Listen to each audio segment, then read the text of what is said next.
The Hound by H.P. Lovecraft. Read by Morgan Scorpion. In my tortured ears there sounds unceasingly a nightmare whirring and flapping, and a faint, distant baying as of some gigantic hound. It is not a dream, it is not, I fear, even madness, for too much has already happened to give me these merciful doubts. St. John is a mangled corpse. I alone know why, and such is my knowledge that I am about to blow out my brains for fear I shall be mangled in the same way. Down unlit and illimitable corridors of eldritch fantasy sweeps the black, shapeless nemesis that drives me to self-annihilation. May heaven forgive the folly and morbidity which led us both to so monstrous a fate. Wearied with the commonplaces of a prosaic world, where even the joys of romance and adventure soon grow stale, St. John and I had followed enthusiastically every aesthetic and intellectual movement which promised respite from our devastating ennui. The enigmas of the symbolists and the ecstasies of the pre-Raphaelites all were ours in their time, but each new mood was drained too soon of its diverting novelty and appeal. Only the sombre philosophy of the decadence could help us, and this we found potent only by increasing gradually the depth and diabolism of our penetrations. Baudelaire and Huysmans were soon exhausted of thrills, till finally there remained for us only the more direct stimuli of unnatural personal experiences and adventures. It was this frightful emotional need which led us eventually to that detestable course which even in my present fear I mention with shame and timidity, that hideous extremity of human outrage, the abhorred practice of grave-robbing. I cannot reveal the details of our shocking expeditions, or catalogue even partly the worst of the trophies adorning the nameless museum we prepared in the great stone house where we jointly dwelt, alone and servantless. Our museum was a blasphemous, unthinkable place, where with the satanic taste of neurotic virtuosi we had assembled an universe of terror and decay to excite our jaded sensibilities. It was a secret room, far, far underground, where huge winged demons, carven of basalt and onyx, vomited from wide grinning mouths weird green and orange light, and hidden pneumatic pipes ruffled into kaleidoscopic dances of death the lines of red charnel things, hand in hand woven in voluminous black hangings. Through these pipes came at will the odours our moods most craved, sometimes the scent of pale funeral lilies, sometimes the narcotic incense of imagined eastern shrines of the kingly dead, and sometimes, how I shudder to recall it, the frightful, soul-upheaving stenches of the uncovered grave. Around the walls of this repellent chamber were cases of antique mummies, alternating with comely, lifelike bodies perfectly stuffed and cured by the taxidermist's art, and with headstones snatched from the oldest churchyards of the world. Niches here and there contained skulls of all shapes, and heads preserved in various stages of dissolution.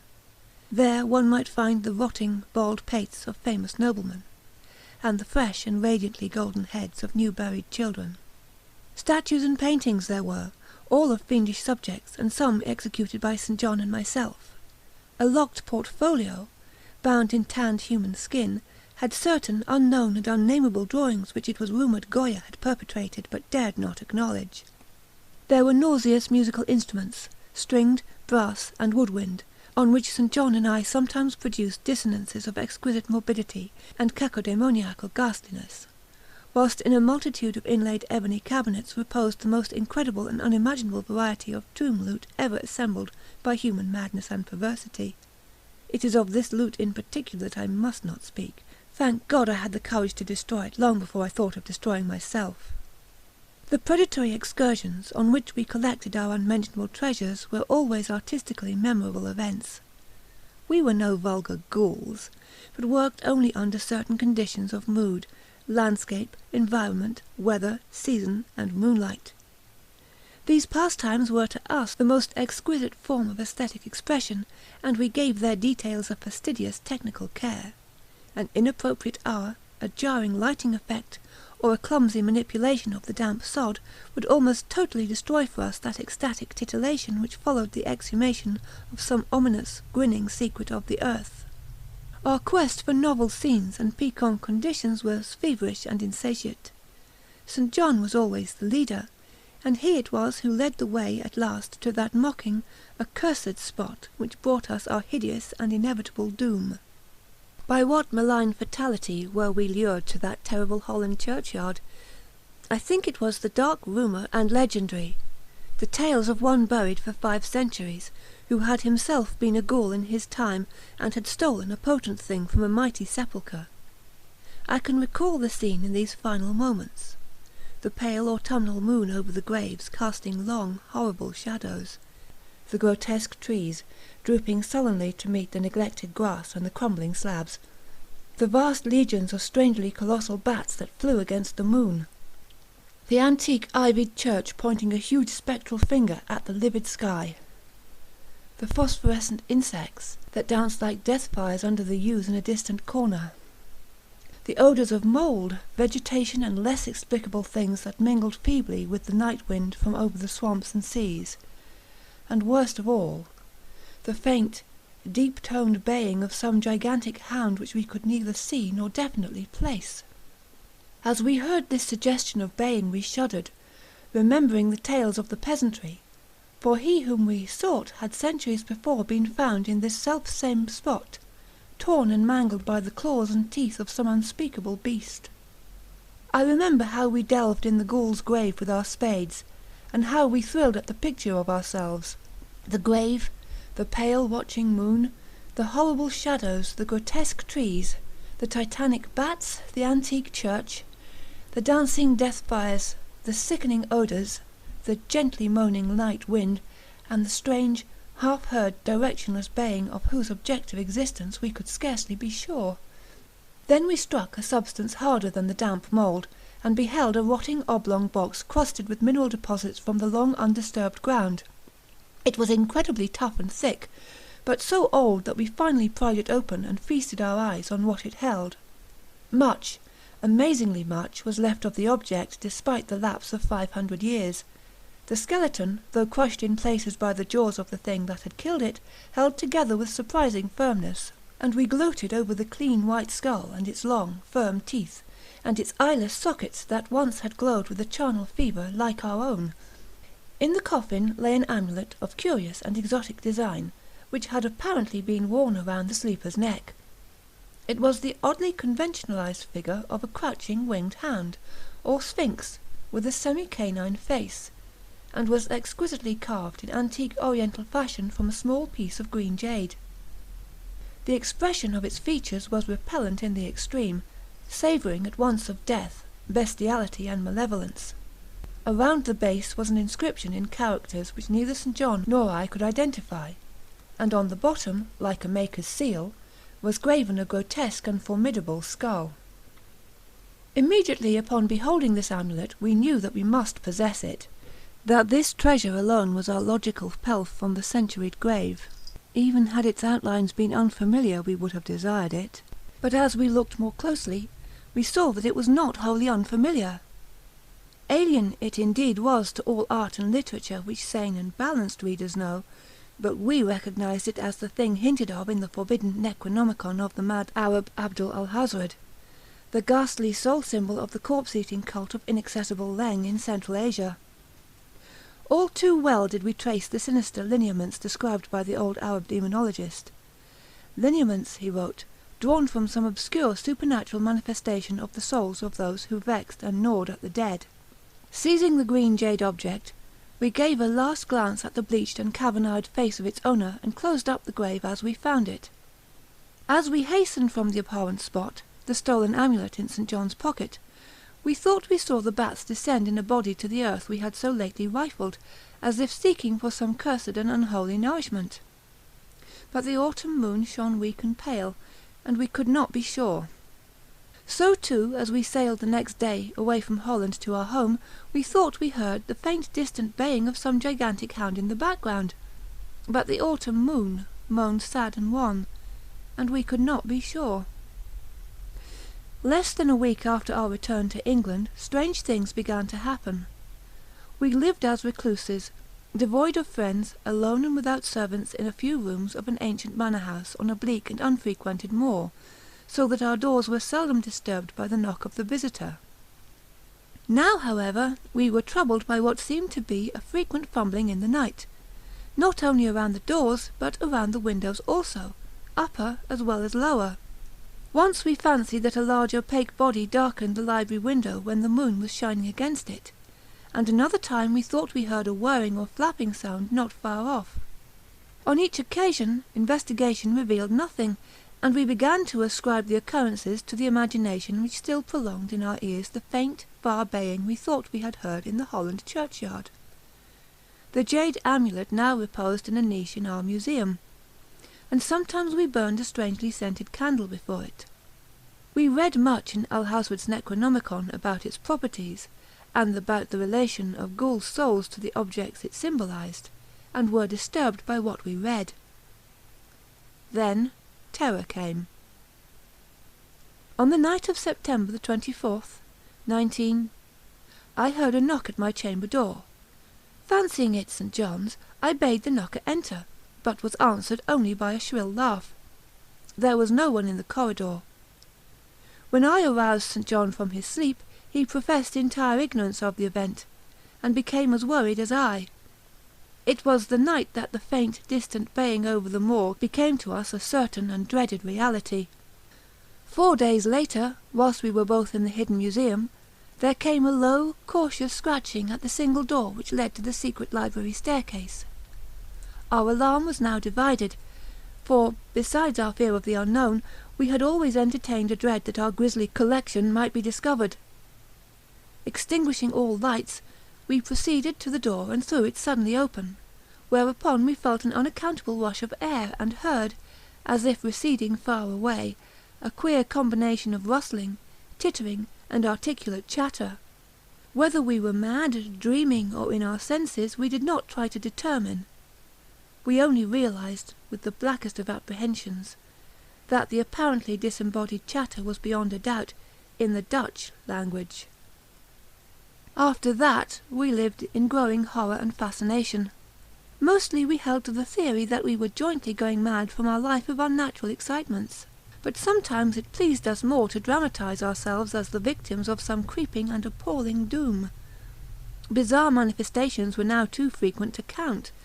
Our lonely house was seemingly alive with the presence of some malign being whose nature we could not guess, and every night that demonic baying rolled over the wind-swept moor, always louder and louder. On October the 29th we found in the soft earth underneath the library window a series of footprints utterly impossible to describe.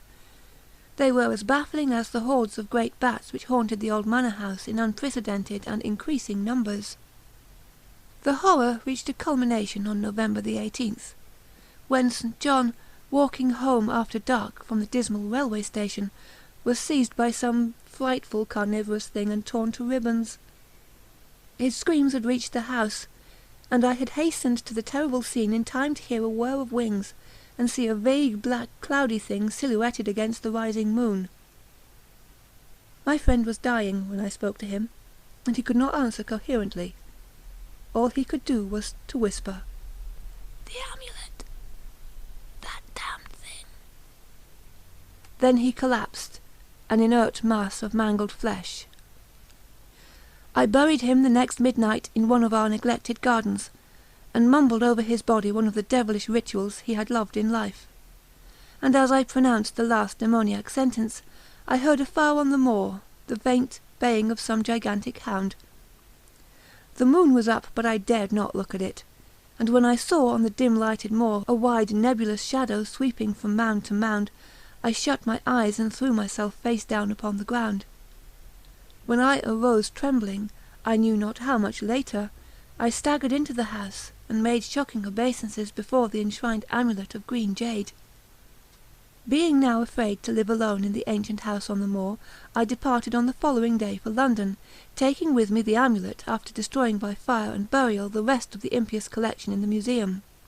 But after 3 nights I heard the baying again, and before a week was over, felt strange eyes upon me whenever it was dark. One evening, as I strolled on Victoria Embankment for some needed air, I saw a black shape obscure one of the reflections of the lamps in the water. A wind, stronger than the night wind, rushed by, and I knew that what had befallen St. John must soon befall me. The next day I carefully wrapped the green jade amulet and sailed for Holland. What mercy I might gain by returning the thing to its silent sleeping owner I knew not, but I felt that I must try any step conceivably logical. What the hound was, and why it had pursued me, were questions still vague, but I had first heard the baying in that ancient churchyard, and every subsequent event, including St. John's dying whisper, had served to connect the curse with the stealing of the amulet. Accordingly I sank into the nethermost abysses of despair, when, at an inn in Rotterdam, I discovered that thieves had despoiled me of this sole means of salvation. The baying was loud that evening, and in the morning I read of a nameless deed in the vilest quarter of the city. The rabble were in terror, for upon an evil tenement had fallen a red death beyond the foulest previous crime of the neighbourhood. In a squalid thieves' den an entire family had been torn to shreds by an unknown thing which left no trace, and those around had heard all night a faint, deep, insistent note, as of a gigantic hound. So at last I stood again in the unwholesome churchyard where a pale winter moon cast hideous shadows, and leafless trees dropped sullenly to meet the withered, frosty grass and cracking slabs, and the ivied church pointed a jeering finger at the unfriendly sky, and the night wind howled maniacally from over frozen swamps and frigid seas. The baying was very faint now. It ceased altogether as I approached the ancient grave I had once violated, and frightened away an abnormally large horde of bats which had been hovering curiously around it. I know not why I went thither unless to pray, or gibber out insane pleas and apologies to the calm white thing that lay within, but whatever my reason, I attacked the half-frozen sod with a desperation partly mine, and partly that of a dominating will outside myself. Excavation was much easier than I expected, though at one point I encountered a queer interruption, when a lean vulture darted down out of the cold sky and pecked frantically at the grave earth until I killed him with a blow of my spade. Finally I reached the rotting oblong box and removed the damp nitrous cover. This is the last rational act I ever performed.